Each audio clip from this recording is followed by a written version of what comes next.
Bismillahirrahmanirrahim. Assalamualaikum warahmatullahi wabarakatuh. Innal hamdalillah nahmaduhu wa nasta'inuhu wa nastaghfiruh wa na'udzu billahi min shururi anfusina wa min sayyiati a'malina. Man yahdihillahu fala mudilla lahu wa man yudlil fala hadiya lahu.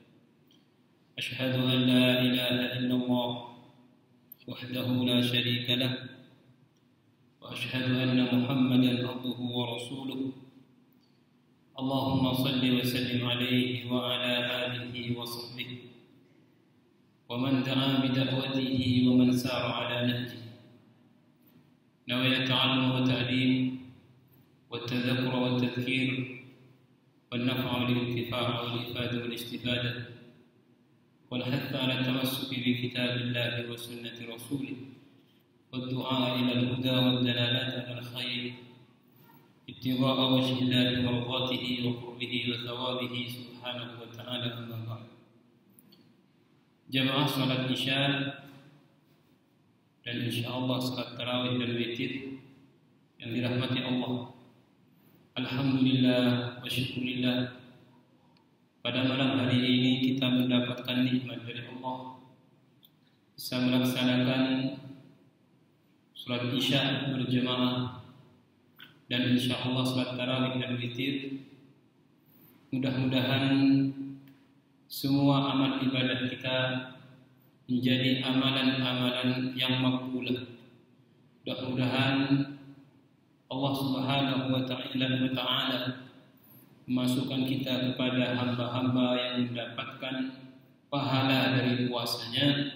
Amin ya rabbal alamin. Jemaah yang dimuliakan oleh Allah, di antara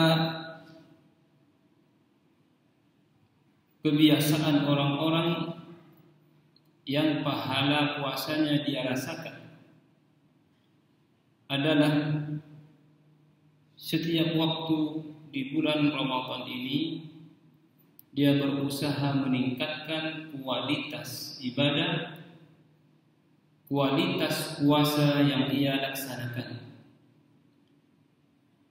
Karena setiap hari kita berpuasa,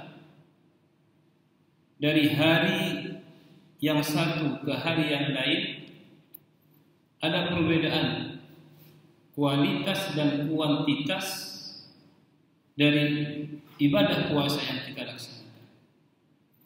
Hari pertama dengan hari kedua tidak sama. Hari kedua dengan hari ketiga tidak sama.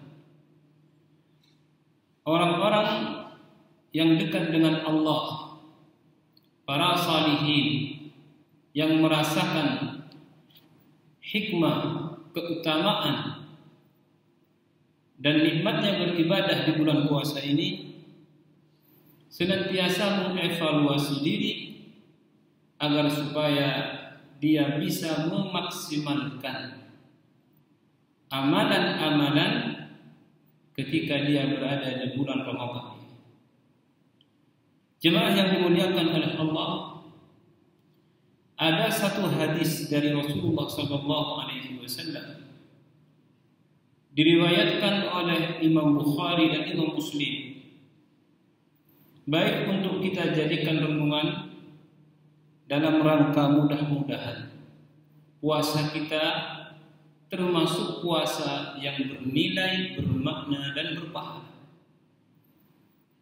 Karena banyak orang berpuasa, dia tidak mampu merasakan hikmah, dia tidak memperoleh pahala dari puasa yang dia laksanakan, melainkan hanya lapar dan dahaga saja. Kam min sha'imin laisa lahu min siyamihi illa al-ju' wal 'atash. Mudah-mudahan kita tidak termasuk dari golongan ini, dan mudah-mudahan kita termasuk orang-orang khusus yang bisa merasakan nikmatnya melakukan ibadah di bulan puasa ini, dan puasa kita menjadi puasa yang berpahala. Hadis ini diriwayatkan oleh Abu Hurairah radhiyallahu anhu, bahwasanya ia berkata, qala Rasulullah sallallahu alaihi wasallam. Rasulullah sallallahu alaihi wasallam bersabda, qala Allah azza wa jalla, Allah azza wa jalla berfirman. Hadis ini dikategorikan sebagai hadis qudsi. As-siyamu junnatun. Dalam satu riwayat ada matan hadis sebelumnya bahwasanya as-sawmu li wa ana ajzi bihi. Puasa itu adalah untukku dan aku yang akan membalasnya. As-siyamu junnatun, puasa itu adalah perisai. Dalam arti ketika kita berpuasa, maka puasa ini akan menjadi sebab kita jauh dari perbuatan maksiat dan dosa. Wa idza kana yawmu shawmi ahadikum fala yarfus yawma idin wala yaskhab. Apabila di hari salah seorang dari kalian berpuasa, fala yarfus hina idin, maka jangan melakukan rafas ketika dia sedang berpuasa. Ar-rafas dalam hadis ini bisa bermakna yang pertama, ar-rafas adalah al-jima'. Sebagaimana firman Allah Subhanahu wa taala, uhilla lakum lailatas siyamir rafathu ila nisaikum. Akan tetapi para ulama memaknai ar-rafat dalam hadis ini dengan al-kalamul badhi, yaitu pembicaraan kotor, pembicaraan yang di dalamnya ada unsur-unsur syahwat. Ini yang dinamakan dengan rafat. Wala yashab, dan jangan melakukan as-sahab. Di antara definisi as-sahab yang dilarang oleh Rasulullah sallallahu alaihi wasallam dalam hadis ini bagi orang yang berpuasa adalah al-kalamul muaddi ila an-niza', yaitu pembicaraan yang menjurus kepada pertikaian. Wa in syatamahu ahadun aw qatalahu falyaqul inni imru'un sha'im. Apabila ada orang yang mencela atau ada orang yang ingin mengajak bertikai, falyaqul, maka hendaklah dia berkata, inni imru'un sha'im, aku adalah orang yang berpuasa. Artinya puasa adalah mengendalikan diri. Artinya banyak dari orang yang berpuasa pahala puasanya hilang disebabkan oleh ucapan yang ia ucapkan melalui lisannya. Banyak pahala dari puasa kita hilang disebabkan oleh hawa nafsu yang kita tidak mampu mengendalikannya. Fawalladzi nafsu Muhammadin biyadihi, Nabi sallallahu alaihi wasallam melanjutkan, demi jiwa Muhammad yang ada dalam kekuasaannya, la khalufu famis saimi atyabu indallahi min rihil misk. Sungguh bau mulut orang yang berpuasa lebih baik di sisi Allah daripada bau harumnya kasturi. Artinya ketika kita berpuasa, di sisi Allah, bau mulut yang keluar disebabkan tidak ada makanan dan minuman yang memasuki tubuh kita, itu sangat berharga, sangat bernilai di sisi Allah Subhanahu wa ta'ala. Maka kemudian dari hadis ini para ulama mengatakan makruh hukumnya setelah tergelincir matahari bagi orang yang berpuasa untuk bersiwak atau menggosok gigi, berdasar kepada hadis ini. Bahkan ada sebagian ulama yang mengkiaskan bahwa bau mulut yang keluar dari orang yang berpuasa itu dikiaskan dengan darah seorang syahid yang tidak boleh kita hilangkan tapi harus dipendam. Bahkan ada sebagian ulama yang mengatakan ketika kita memulai berbuka, meneguk minuman Jangan sampai tegukan pertama kita keluarkan, tapi telanlah, karena dari mulut ini ada keberkahan. Dan Allah sungguh sangat menghargai, sangat mencintai orang-orang yang berpuasa. Kemudian Nabi Shallallahu Alaihi Wasallam melanjutkan, walissaini farhatani yafrahuhuma.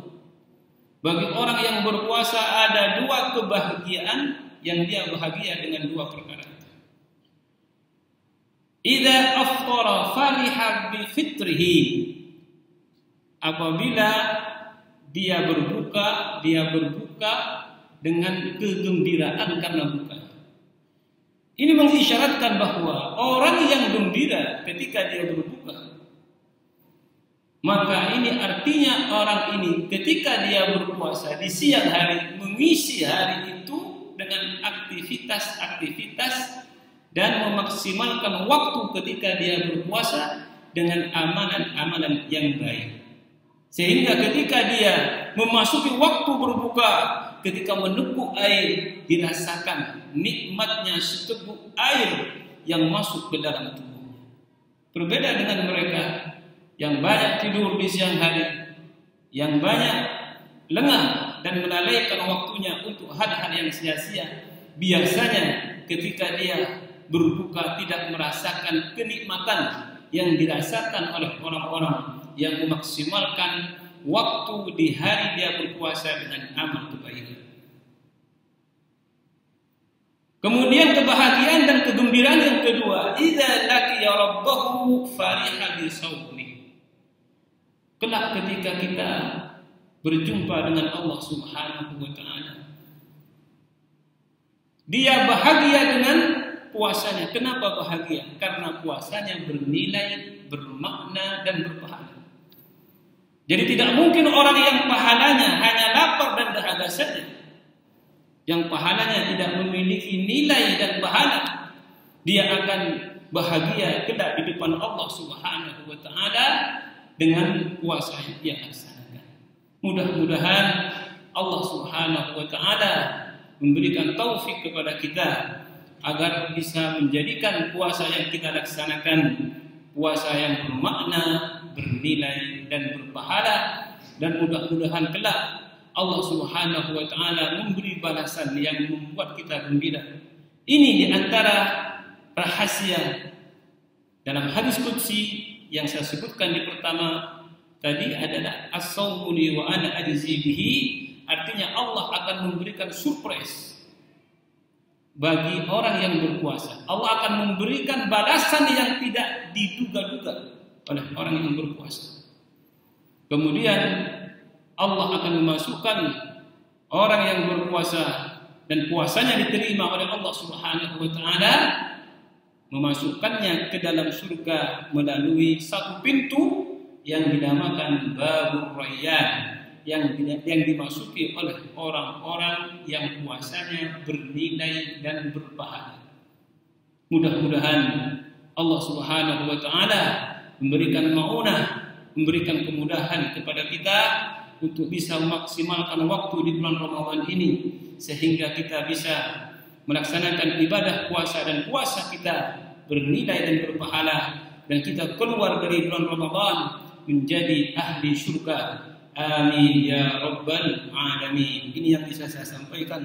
Mudah-mudahan menjadi ilmu yang bermanfaat, mudah-mudahan menjadi motivasi kita untuk terus semangat, untuk terus mengisi waktu-waktu dengan ketaatan, dengan amal-amal kebaikan, dan mudah-mudahan kita selamat di dunia dan selamat di akhirat. Amin ya rabbal alamin. Wallahu a'lam bissawab. Wal 'afwu minkum. Wassalamu alaikum warahmatullahi wabarakatuh.